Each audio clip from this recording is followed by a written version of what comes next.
You, Cornelia, are in and out of fever dreams. Night terrors that melt one into another from which there is no reason and no waking. Your father is shouting. He and Duncan are fighting. Your maid is weeping. None of them, by the way, it's like your dad is shouting, your father is shouting, and you're in one. And it's so you've messed something up terribly, and it is earth-shattering what you've messed up. And it's like 2 years ago, and probably involves a test, and your dad is shouting. But then your dad and uncle are fighting, and it involves dancing. And then your maid is weeping, and the steward's voice is strident and commanding. And then there is one sharp shock, like a door splintering. The steward's groaning, or is that you groaning? And you hear a voice. No. No! Wake up! Wake up. This is no time for resting. And you are, it's like that, the voice shook you to your core. And you find yourself standing on a vast plain, which makes just as much sense as your father and Duncan dance fighting at the winter dance. Dance off, bro. Me and you. And the plane begins to collapse. And it's like an advancing tide, like sand giving way. And right before you, it drops away and it's a cliff. And it falls away to either side, and the wave has gone by you until you're standing on a pillar of rock. And you look down, and a wave of heat comes and roils over you, and you hear screams. Agony. Terror. But they're very distant, very far, far down below. But there's enough of them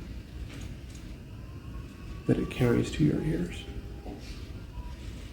And someone is standing beside you. Indiscernible, dreams, what dreams are like when you can't look and see. It's just someone taller than you. Trying to look, there's nothing to see. And the voice says, "You are dying.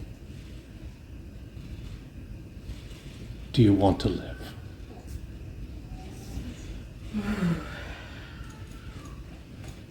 Then you need to work with me, and together we can walk back to the living. And the figure extends a hand. Again, there's not anything defined. It's just darkness and shadow. And the voice is so fair. And the feeling is so foul. And it offers you, he offers you his hand.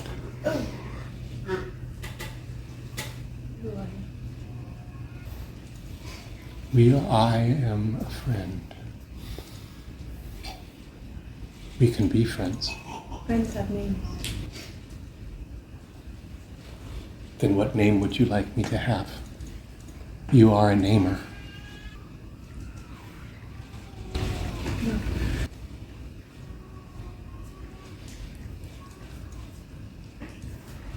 You don't understand, and the world shifts.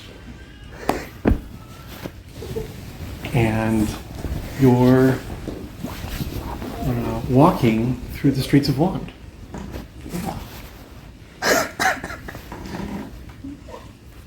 And again, you're not alone.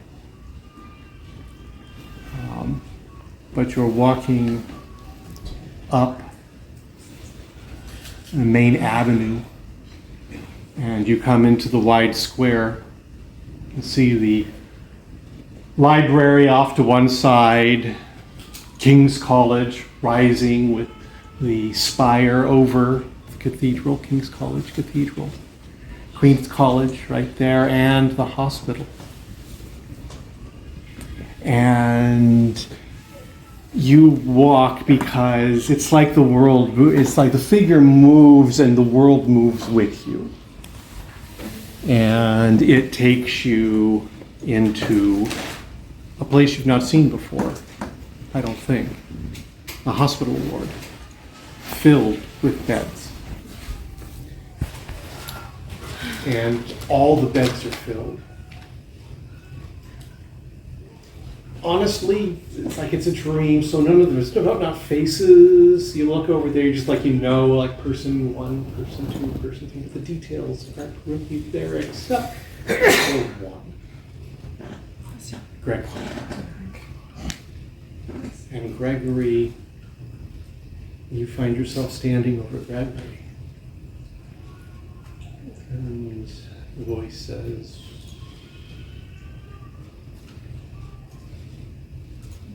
"You don't understand what you have to lose. But I can give you the power to save it. You can have the power to save him.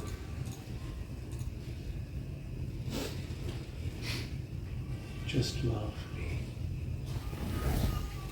Obey me. And I will be your slave." And Gregory's face looks so pale, and it looks like it's getting paler still as you look. Eli.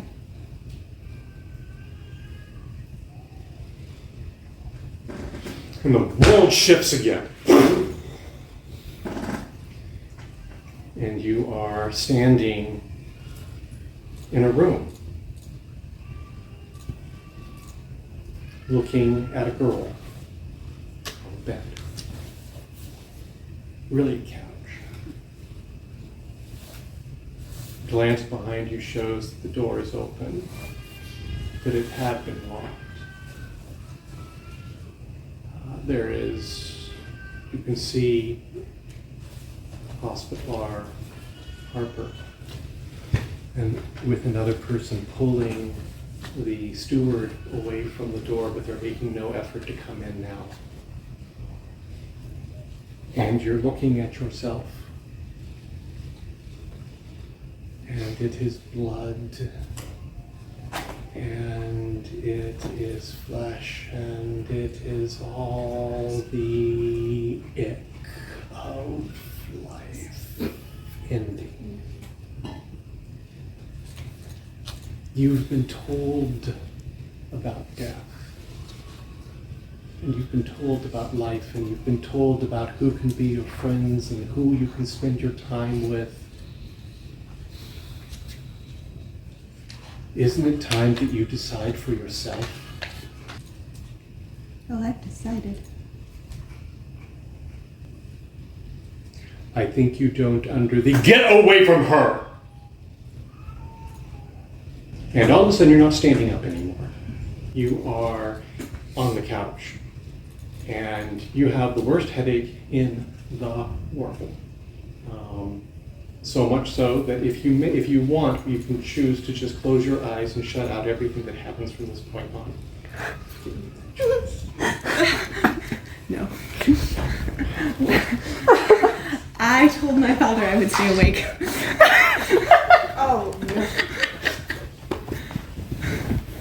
Do not touch her.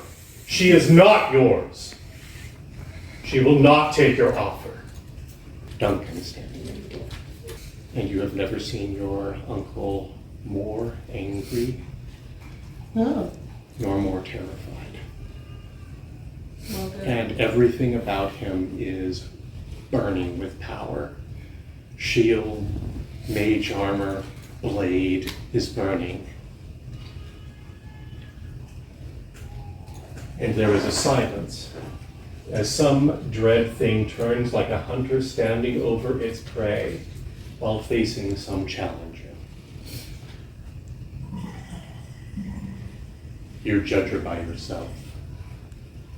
I know her. She will refuse you, as I did before. You are not dying, she is. Skin for skin, all that a man has he will give for his life. She will refuse you. But now, I won't. You refused us before that offer was closed. Here we have the daughter of Christianus. How might this break our foe? What do you offer that can compare? I am an elder mage. We are the Maul. We are mighty. Your mantle is of little worth to us, and yet you fail to find a dwelling place, a proper, willing host where you may rest. And a man growls. You suddenly realize there's another person here. But it's like there's your uncle, there's the thing, and there's this guy over here. Dark hair, kind of swarthy look, but somehow he seems very small. But he growls at that. What the word your uncle says. You overestimate your value. We want her. And the hunter looks hungrily at you. Even as another hunter once looked at Cain and hungered for him as it lurked at the door.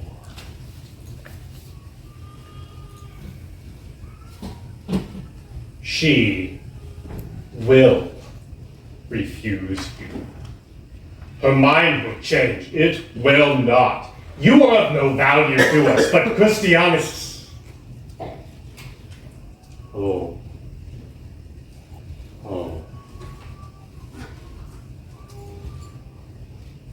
Christianus's knights, from first to last. And Christianus at the very end. That is of value to us. Their lives for hers. And Christianus last of all. As you wish. And yes? Do I have any power to move? Do we? 4. You may speak. It is like wading through tar. Speaking through gravel. But you may speak. Go away, Uncle.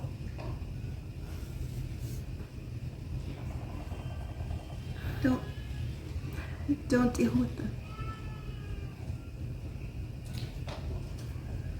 What has this all been for? If not that something pure might be saved. I'm already saved. I'm in no danger. It seems otherwise to my eyes. Heal her. Make me. And you fall into fever dream.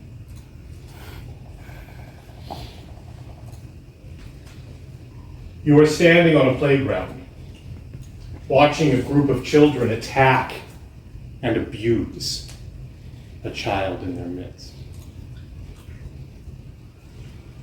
You are a teacher at school, and the class is just tearing at the child in their midst, striking, beating. I break it up. The playground is a desolate battlefield at twilight, and the abusing children are adults without faces or discernible color, just shadows, and the child seems to be your age, frail, but unbroken, dressed in white linen. And as you approach the child, you are on your knees, and in your hand is a will-o-wisp of light. And then you blink, and it is not you holding the will-o-wisp. It is your father holding you.